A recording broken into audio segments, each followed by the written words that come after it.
बातमीतील घटनेच्या वास्तविकतेची तुलना थेट पाहत रहा सांगली अपडेट।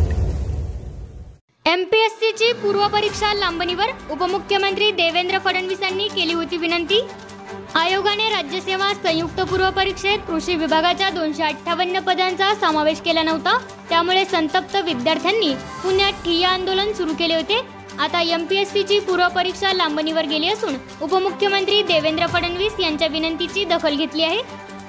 एकाच दिवशी 25 ऑगस्ट रोजी आलेली बँकिंग क्षेत्रातील भरतीसाठी IBPS आणि महाराष्ट्र लोकसेवा आयोगाची राज्यसेवा संयुक्त पूर्व परीक्षा तसेच पूर्व सेवा परीक्षेत कृषी विभागाच्या 258 जागांचा न झालेला समावेश या पार्श्वभूमीवर पुण्यात सुरू असलेल्या विद्यार्थ्यांच्या आंदोलनाची दखल घेत आयोगाने रविवारी होणारी परीक्षा लांबणीवर गेली असून उपमुख्यमंत्री देवेंद्र फडणवीस यांनी एमपीएससी अध्यक्षांना परीक्षार्थींच्या मागणीबाबत सकारात्मक निर्णय घेण्याची विनंती केली होती।